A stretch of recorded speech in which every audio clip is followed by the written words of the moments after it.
Bismillahirrahmanirrahim. Assalamualaikum warahmatullahi wabarakatuh. Waalaikumsalam warahmatullahi wabarakatuh. Terima kasih Bapak sudah meluangkan waktunya ya Pak. Di sini kami akan mewawancarai Bapak hal tentang hak, kewajiban dan suami istri dalam pernikahan ya Pak. Lanjut ke pembahasan utama, saya ingin mengetahui terlebih dahulu bagaimana pengalaman Bapak dalam pernikahan. Oke. Pengalaman saya dalam pernikahan, saya menikah sudah kurang lebih 20 nikah tahun 2003, sekarang 2025, berarti sudah sekitar berapa tahun? Sekitar 21 tahun. 21 tahun. Inti dari sebuah pernikahan itu adalah kita saling meluruskan niat ya, saling meluruskan niat. Kita sebagai laki-laki yang dinikahkan, perempuan sebagai wanita yang dinikahkan, orang tua sebagai wali perempuan yang menikahkan, itu harus sama-sama mempunyai niat karena Allah.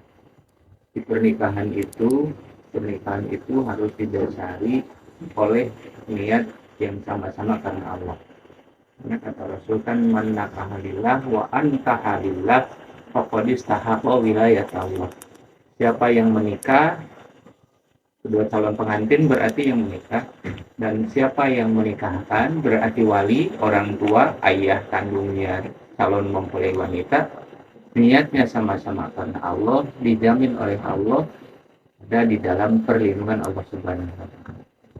Pernikahan itu bukan sebuah permainan, tapi pernikahan itu adalah mitsaqun ghalidha, perjanjian yang sangat kuat antara seorang laki-laki dengan Allah pada hakikatnya. Karena wanita itu adalah amanah. Yang amanah Allah yang kemudian amanah tersebut diambil oleh seorang laki-laki. Itu niat harus karena Allah. Pengalaman saya seperti itu. Kemudian yang kedua, di dalam pernikahan itu kita harus menyertainya dengan ilmu. Ilmu sebagai wanita yang kemudian akan menjadi seorang istri, ilmu sebagai laki-laki yang nanti akan menjadi seorang suami. Disitulah nanti akan timbul hak seorang istri yang menjadi kewajiban bagi suaminya, dan hak seorang suami yang menjadi kewajiban dari istrinya. Itu harus apa saja. Itu ketika kita sudah memposisikan, memahami posisi kita, hak kita apa, kewajiban kita apa, hak suami kita apa, kewajiban suami kita apa, maka kemudian nanti akan sama-sama mengembalikan ke hak dan kewajibannya dijalankan. Yang terpenting kita melaksanakan kewajiban, karena hak itu sesuatu yang pasti akan mengikuti dari kewajiban yang kita lakukan. Kemudian yang ketiga, nikah itu tidak harus menunggu kaya. Nikah itu tidak harus menunggu kaya, tetapi ketika kita sudah istiqomah untuk menikah, segeralah menikah. Karena itu yang disampaikan oleh Rasulullah Sallallahu Alaihi Wasallam. Ya ma'syarus sabab man istata'a minkum ba'at falyatazawwaj. Wahai pemuda dan pemudi, siapa saja di antara kalian yang memang sudah mempunyai kemampuan secara mental, kemampuan secara fisik, kemampuan secara usia, kemampuan secara material, dan calonnya sudah ada, segeralah menikah. Ya, itulah pengalaman saya ketika sampai 21 tahun menikah. Bukan tidak ada rintangan dan cobaan, tetapi ketika kita niatkan semuanya ke tujuan Allah karena Allah, rintangan dan cobaan itu pasti akan bisa kita lalui. Kan dalam pernikahan ada yang disebut dengan mahar ya Pak. Menurut Bapak apa sih pengertian mahar dalam Islam dan bagaimana hukumnya Pak? Nah, mahar ya. Walaupun secara umum kita sudah tahu bahwa yang namanya mahar itu adalah wajib. Yang namanya mahar itu adalah wajib, karena mahar itu adalah ismul lil mali al wajibi lil mar'ati ala rajuli bin nikahi awil waqi. Di dalam kitab Kifayatul Akhyar yang disebut mahar itu adalah ismul lil mali al wajibi lil mar'ati ala rajuli bin nikahi awil waqi. Suatu bentuk materi materi itu tidak harus sesuatu dalam bentuk barang. Ilmu pun itu materi. Karena ilmu pun itu bisa menghasilkan uang. Ya, jadi ismun lil mali, nama dari sesuatu yang wajib diberikan oleh seorang laki-laki kepada seorang perempuan karena sebab sebuah pernikahan yang sah atau karena sebab sebuah persetubuhan yang sah. Jadi hukumnya mahar itu wajib diberikan oleh laki-laki sebagai suami kepada perempuan yang dinikahinya. Adapun masalah apakah mahar itu harus disebutkan pada saat akad nikah, di dalam kifayatul akhyar itu tidak wajib disebutkan, tapi yustahabu tasmiyatul mahri in nikahi. Boleh mahar itu disebutkan umumnya, tapi mahar itu disebutkan ya. Saya terima nikah dan kawinnya Fulanah binti Fulan dengan mas kawin disebutkan. Nah, ketika itu disebutkan, maka apa yang sudah disebutkan itu harus itulah yang diberikan. Penyebutan mahar pada saat akad nikah itu hukumnya adalah sunnah, tetapi pemberian mahar itu hukumnya wajib. Apakah mahar itu harus diberikan secara tunai? Sebaiknya tunai. Kalaupun tidak dalam bentuk tunai, boleh. Ya, mahar kan biasa dibayar kontan. Biasa kan gitunya. Dibayar nganjuk, bolehkah di nganjuk? Boleh. Tidak membuat sebuah pernikahan menjadi tidak sah karena mahar itu tidak termasuk rukun nikah. Ya, tetapi hukumnya wajib. Jadi mahar itu hukumnya wajib diberikan oleh laki-laki suami kepada istri yang menjadi istri.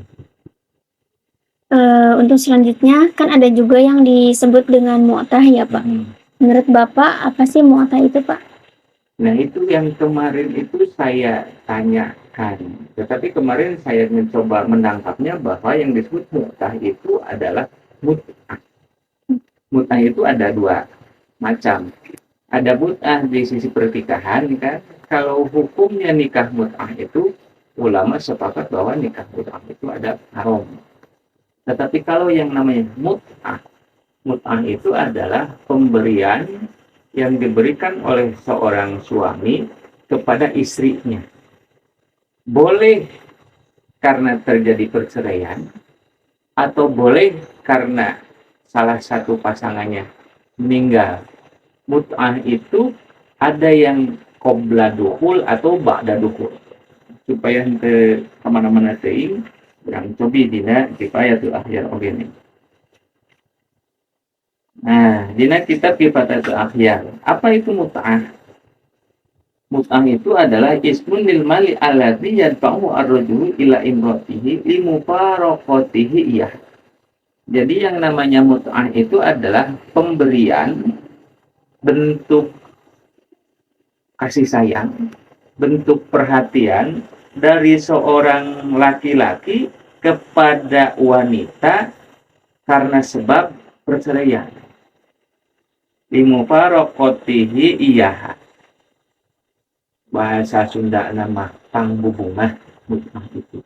Karena terjadi perceraian. Apakah setiap perceraian itu mewajibkan mut'ah? Tidak.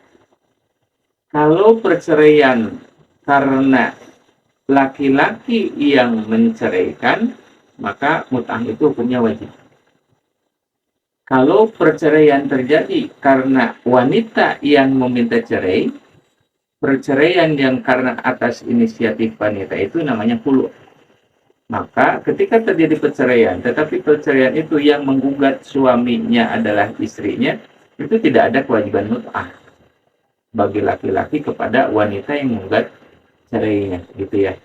Jadi mut'ah itu pemberian dari suami kepada istri yang diceraikannya, dan perceraian itu atas inisiatif suaminya. Kalau perceraian itu atas permintaan istrinya, maka si mut'ah itu tidak wajib. Berapa kadar mut'ah yang harus diberikan?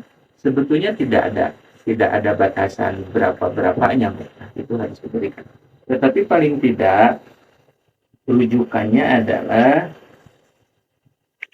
berapa mut'ah yang harus diberikan Allah tankuso antalatina dirhaman. Mut'ah yang diberikan kepada seorang wanita yang dicerai oleh suaminya itu Allah tankuso ala talatina dirhaman. Jangan kurang dari 30 dirham. Berapa ukuran 30 dirham? Tinggal di googling. 1 dirham itu berapa? Tadi saya coba ngecek 1 dirham itu sekitar 4.600-an. Kalau dikonversi ke harga perak itu sekitar 30.000 1 dirham. Jadi mut'ah yang wajib diberikan oleh suami kepada istri yang diceraikannya adalah tidak boleh kurang dari 30 dirham kali 30.000. Sabaran nih. 30.000 kali 30, 900.000 ya. Oh, 9 juta, 900.000 ya. 900.000. Tidak boleh kurang dari itu. Mut'ah. Jadi sekali lagi, mut'ah itu hukumnya wajib sebagai bentuk perhatian, bentuk kasih sayang, bentuk pembeberah dari seorang suami yang menceraikan istrinya. Dan perceraian itu atas inisiatif suaminya. Kalau perceraian itu atas inisiatif istrinya, maka tidak ada kewajiban suami memberikan mut'ah. Itu Neng. Baik, untuk pertanyaan selanjutnya akan ditanyakan oleh teman saya ya Pak.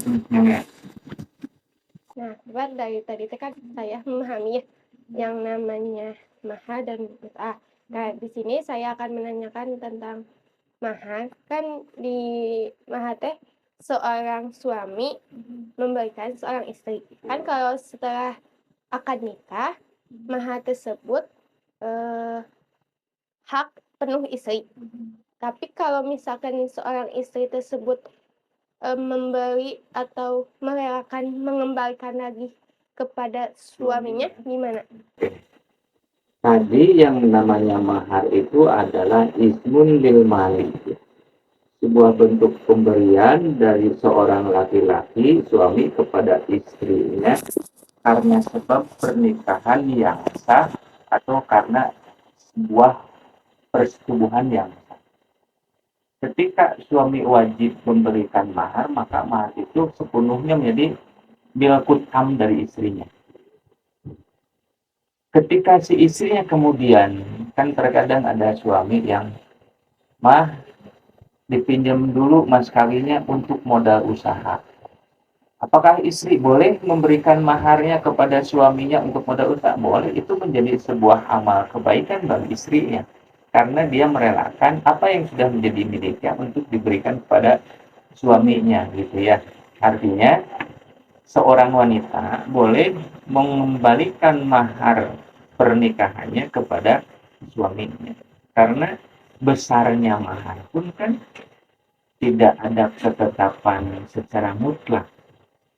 Bisa secara uruf, bisa secara adat, atau kalaupun mau dikembalikan kepada rujukan syariat, mahar itu kemarin seperti yang sudah disampaikan antara 10 sampai dengan 500 dirham. Kisaran 10 sampai dengan 500 dirham. Kenapa maksimal 500 dirham? Rasulullah Sallallahu Alaihi Wasallam pada saat menikah dengan salah satu istrinya itu mahar terbesarnya itu hanya sampai dengan 500 dirham. Kalau lebih dari itu boleh? Boleh. Karena mahar itu tergantung sepakat. Kalau istrinya ridho diberikan mahar fajero, silahkan. Kalau ridhonya hanya diberikan turung-tung, silahkan. Ridhonya hanya diberikan hanya cincin dari besi, silahkan. Di zaman Rasul kan ada. Bahkan ada yang mas kawinnya di zaman Rasulullah SAW itu hanya dengan sepasang sendal. Kalau ridho, kata Rasul, engkau ridho dinikahkan dengan mahar sepasang sendal, ridho, sendalnya dikembalikan lagi. Jadi tidak ada larangan seorang wanita mengembalikan mahar kepada suaminya. Justru itu menjadi amal terbaik dari seorang istri kepada suaminya. Tetapi seyogianya mahar itu dipelihara, jangan sampai hilang, apalagi dijual itu. Dan itu membekal pernikahan. Nikah itu hanya sekali kali dan mahar itu adalah tanda cinta sesungguhnya kasih sayang pertama kali dari seorang suami kepada istri yang dinikahi kan gitu. Terus pertanyaan selanjutnya, di dalam pernikahan kan ada hak dan kewajiban seorang suami istri. Menurut Bapak, apa sih yang dimaksud dengan hak dan kewajiban suami istri tersebut? Hak dan kewajiban secara umum kita merujuk kepada Al-Quran. Wa ashiruhunna bil ma'ruf. Wa ashiruhunna mu'asyarah itu berarti mufa'alah. Ya, yang tidak mufa'alah itu sesuatu yang sifatnya take and give, saling. Tidak hanya kewajiban memperlakukan dengan baik itu tidak hanya suami kepada istrinya, tapi istrinya pun harus memperlakukan suaminya dengan baik. Karena mu'asyarah bil ma'ruf, bergaul, bersikap, berhubungan dengan baik, suami baik kepada istri, istri baik kepada suami. Jadi itu yang pokok, suami wajib memperlakukan istrinya dengan baik, istri wajib mempergauli suaminya dengan baik. Tapi kalau kita merujuk kepada kitab Salafus Soleh, salah satunya dari kitab Ongkudulujen. Dari kitab Ongkudulujen ada pasal mengenai fibayani hukuki zawjati.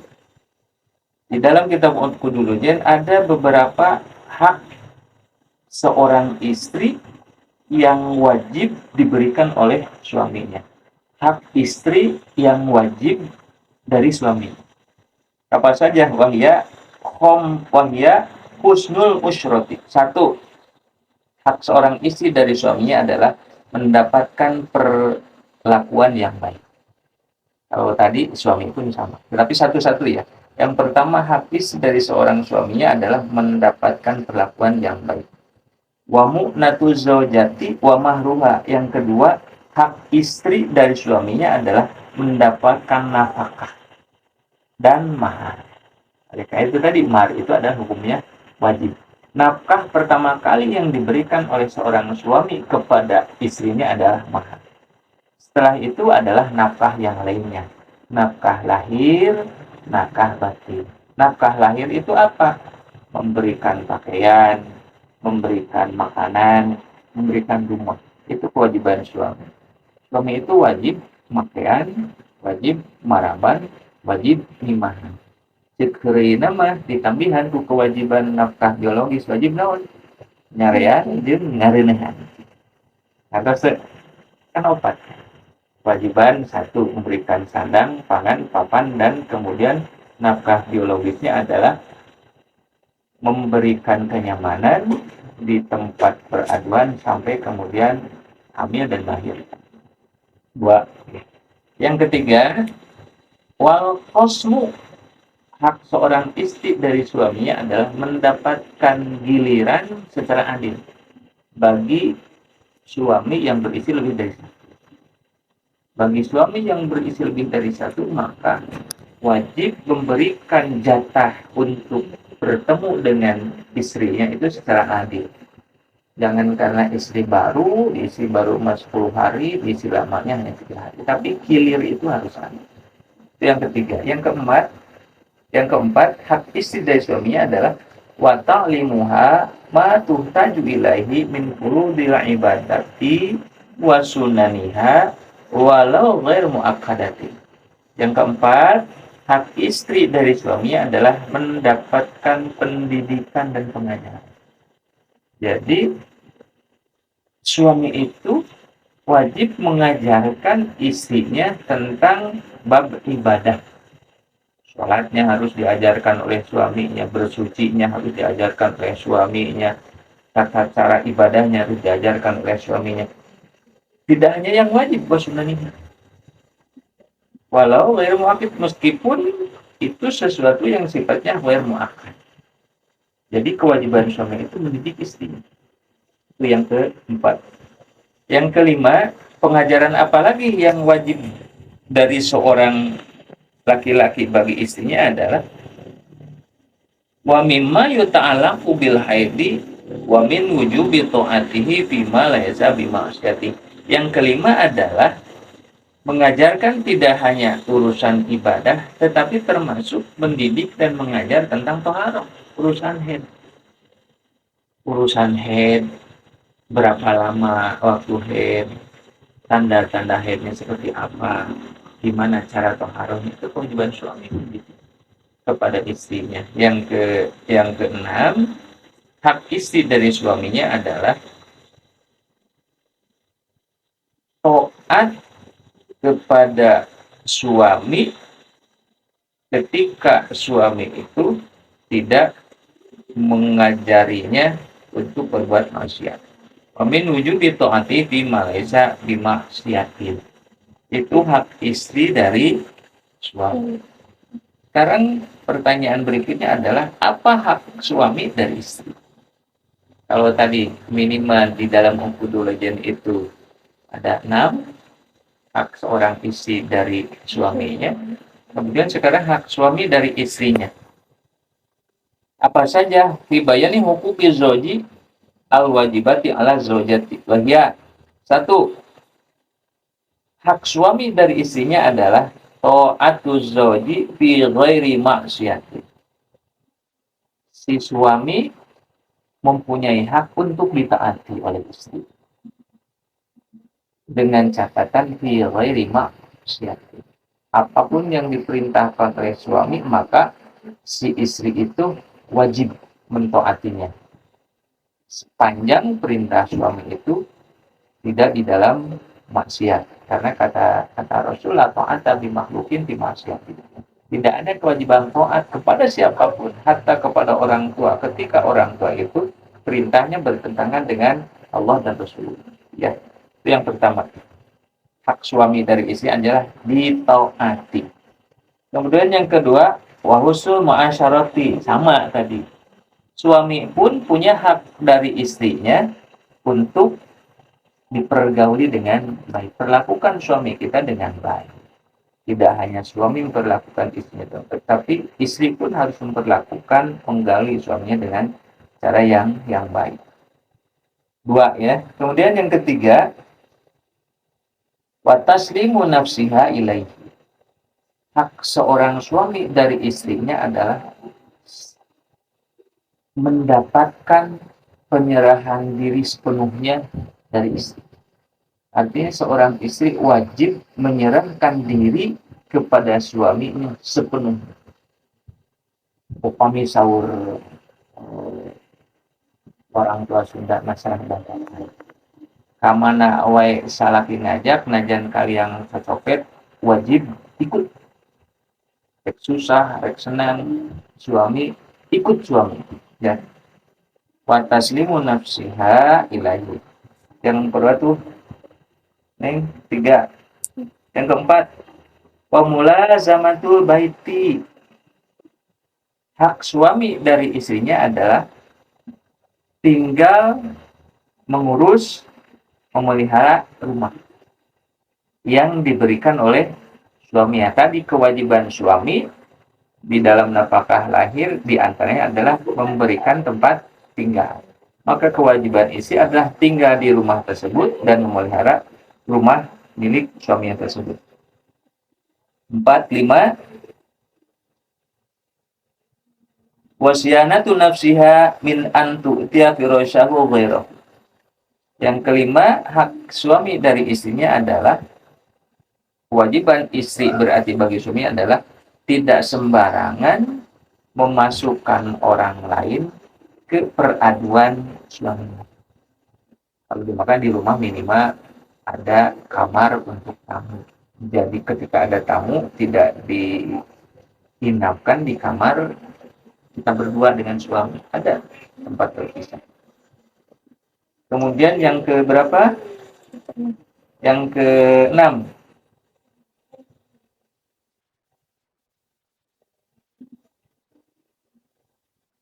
Wal ittinabu an ru'yati ajnabiyyin li syai'in min badaniha walau wajha wa kafaiha.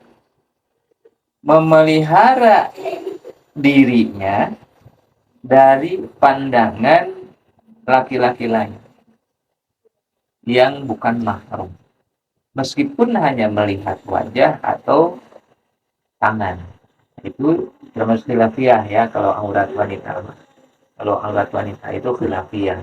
Di dalam sholat memufakat, tetapi di luar sholat itu ada yang mengatakan bahwa wajah dan tangan pun itu aurat. Itu termasuk khilafiyah. Tetapi musonib di sini mengatakan meskipun hanya memandang wajah, melihat tangan, itu termasuk sesuatu yang dilarang. Kewajiban seorang istri adalah menjaga wajahnya dipandang oleh laki-laki lain, menjaga tangannya dipandang oleh laki-laki lain.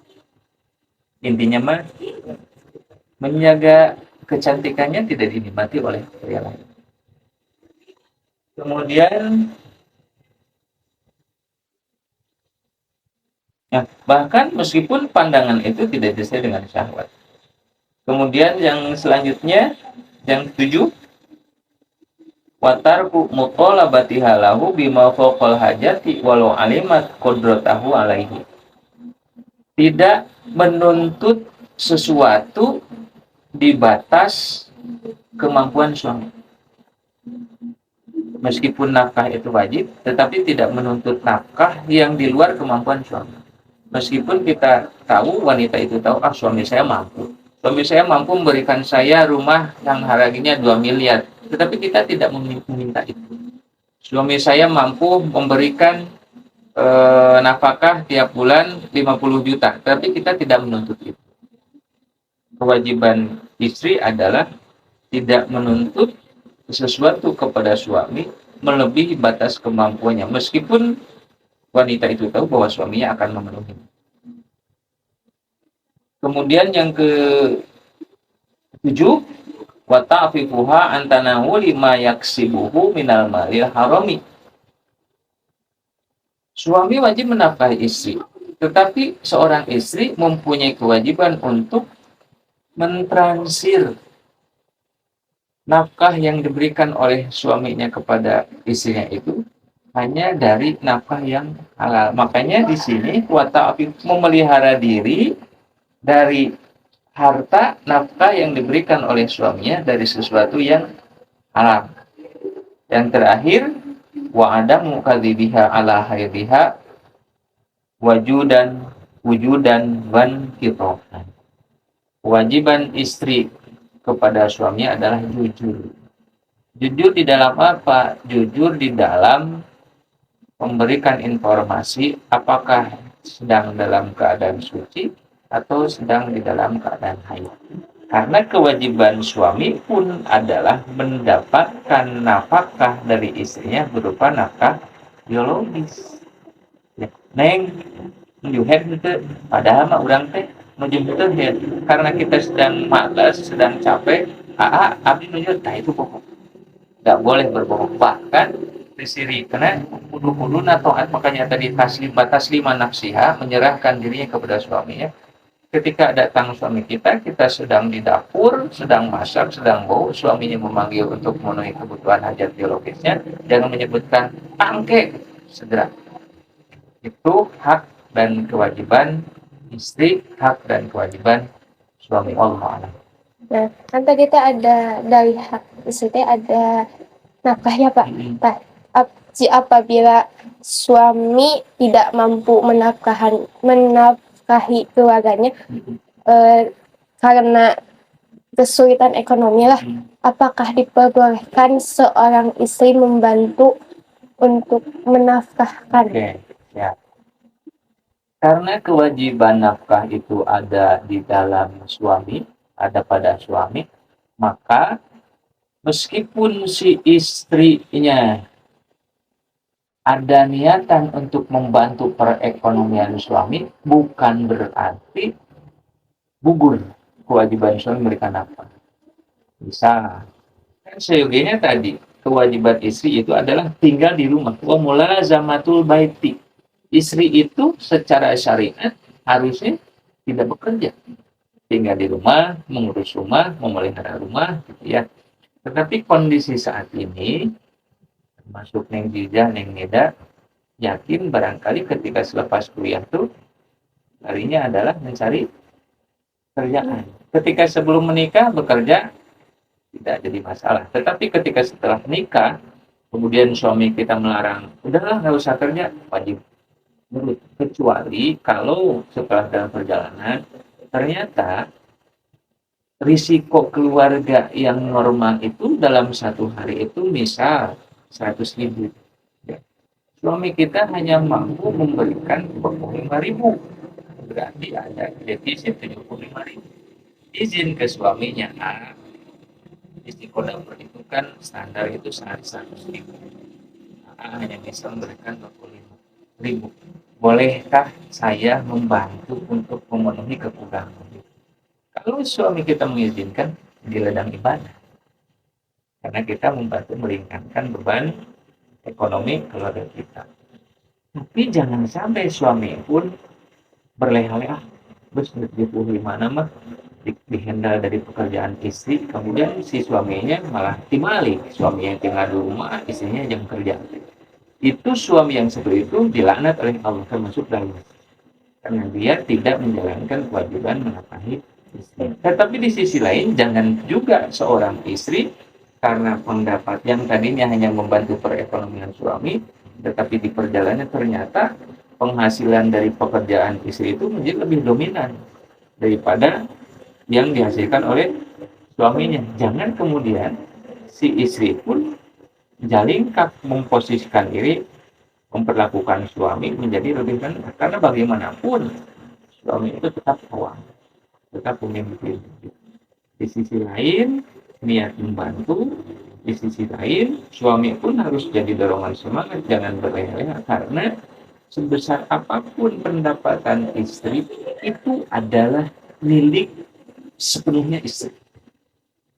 Neng kerja, suami kerja. Ketika Neng butuh untuk beli makeup, ketika Neng butuh untuk beli sabun, itu harus dari suami. Pendapatan gaji kita silakan, itu mah milik orang, kecuali kalau memang di awal kita niat bekerja itu untuk membantu perekonomian keluarga. Sebagian dari hasil kerja kita diberikan untuk membantu perekonomian keluarga itu menjadi ladang ibadah. Gitu. Jadi bolehkah? Pertanyaan dari saya sekian, dan mungkin pertanyaan dari Teh Mija juga udah. Kita akhiri aja ya Pak wawancaranya. Mohon maaf bila mengganggu waktunya. Terus ada kata yang saya sama Teh Nida kurang dipahami atau kurang baik lah, mohon dimaafkan. Sama-sama Neng, misi nanti mau ditulis rujukan tadi yang kita baca itu, satu dari aku dulu yang kedua dari kitab Kifayatul Ahli.